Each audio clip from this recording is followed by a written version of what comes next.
bande de sorciers, bande de maudits. Ce que vous faites là, Dieu va vous punir mal. C'est une question de temps. Bonjour, chers tous. Je voudrais m'adresser à notre Papacha, notre Apoutou national, notre fils. Eh oui, fils. Là où tu as pris rendez-vous avec l'histoire, tous les coins et recoins de la Côte d'Ivoire savaient que ce 6 janvier, tu avais rendez-vous avec tes fans. Tu dis ça va être le concert de la magie.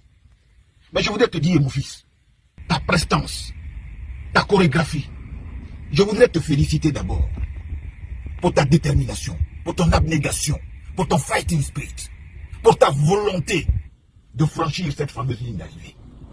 Mais je voudrais que tu saches, la perfection n'existait pas si ce n'est sur Dieu. Mais je voudrais retenir beaucoup de leçons. Apoutou, mon fils. Oui, je me permets d'aller au-delà du concert parce que dans ton histoire, il y a un côté spirituel. Hier, tu nous as donné de l'émotion à un certain niveau. On a fait le constat que c'était une complicité qui nous a été donnée de voir. Une complicité entre une mère et son fils. Entre un fils et sa mère. Oui. Et là où il y a complicité, c'est parce qu'il y a l'amour. Ne dit-on pas que l'amour est Dieu? Oui, il y avait Dieu dedans. La preuve, dans cette salle se trouvaient deux éminentes personnalités. Des grands hommes de Dieu. Oui, il y a Dieu dedans. Apoutou, tu as vu le visage de la souffrance. Tu as dû faire face à l'énergie du désespoir. Tu as dû voir la queue du diable à un certain moment de ta vie. Et à un moment, il t'était impossible de tirer la queue du diable parce que tu ne voyais plus le diable. Ce sont des phases de la souffrance que je ne souhaite à personne. Tu es tellement éprouvé par les difficultés de la vie, des regards moqueurs à ton endroit te déstabilisent à telle enseigne que tu te dis, qu'est-ce que je fais sur cette terre des hommes? Oui, tu as vécu cela avec ta mère.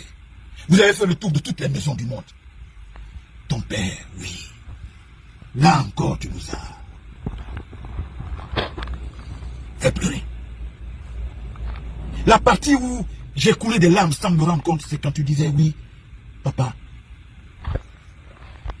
je ne t'ai pas connu. Je sais une seule chose, tu m'as abandonné. À l'école, quand il y avait la Noël, quand on donnait des jouets aux enfants, je ne recevais aucun jouet. Et mes amis disaient, mon papa m'a donné ça. Mon papa m'a donné ça. Je n'étais pas capable de dire mon papa. Et tu as commencé à t'affaisser sur le podium. J'ai commencé à rouler des larmes. Je me dis, oh mon Dieu. Or donc des gens ont vécu de telles tragédies. Et tu as commencé à parler.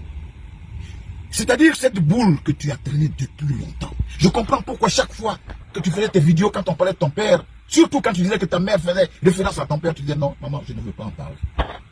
Il nous arrive parfois d'être l'objet d'humiliation, de calomnie, de mauvais traitements, de regards méprisants. Et ces personnes qui nous ont fait ce mal, nous voulons nous venger. Et c'est cette leçon que je vais retenir. Apoutou, tu as pardonné l'impardonnable. Et tu as demandé à ton père, papa, même si je ne t'ai pas connu, même si tu m'as abandonné, je te pardonne. C'est l'occasion, mon frère, pour toi. Alors si le fils a pardonné au père, qui suis-je, moi, John J, simple humain, simple mortel, de porter un regard critique sur le père d'Apoutou? Non, je ne le ferai pas. Si je l'avais fait avant, je m'en excuse. C'est ce pardon divin-là que Apoutou a voulu partager avec nous. Il a pardonné l'impardonnable. Donc ici et maintenant, si toi tu estimes que dans mes propos je t'ai blessé, mon frère, je te demande pardon. À un moment donné de ta vie, si tu m'as fait du mal, je te demande pardon. Peut-être c'est des choses que nous avons faites sans nous rendre compte qu'on faisait du mal aux gens. Apoutou nous donne une leçon. Le petit qu'on a considéré comme un petit yo-yo de la toile, un petit zozo, qu'on n'a pas vu venir, vient de nous donner une leçon. Il vient de nous démontrer une fois de plus que nos mamans, ce sont nos dieux sur terre. Il a regardé dans son rétroviseur et il s'est rendu compte que maman Bleu Brigitte a fait beaucoup pour lui. Il y a des femmes qui mettent des enfants au monde et qui vont les jeter dans les caniveaux. Il y a des femmes, parce qu'elles n'ont plus de moyens, elles jettent leur sang dans les caniveaux. Ces exemples sont légion et on le sait tous. Mais non, elle ne l'a pas fait. À la sueur de son front, elle a élevé son fils. Il s'est rendu en France. Il a dormi dans les rues partout. La suite, vous la connaissez, je n'ai pas besoin de la relater ici. Mais ce sont des leçons que je retiens de ce spectacle. Un spectacle empreint d'émotion.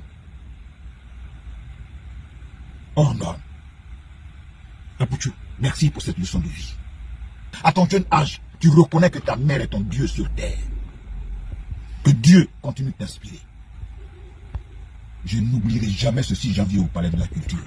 Un enfant qui a dû faire face à toutes les difficultés de la vie et qui a dit non. Dans le dictionnaire, où il y a résilience, mesdames et messieurs, à côté, mettez le nom de Apoutu. Et je voudrais que les jeunes de Côte d'Ivoire s'en inspirent. C'est pas parce que c'est difficile qu'on n'ose pas, mais c'est parce qu'on n'ose pas que ça devient difficile. Apoutu a osé. Inspirez-vous de lui. Que Dieu nous amène à pardonner. Que Dieu nous éclaire à demander pardon. Bravo à toi, Apoutu. Félicitations.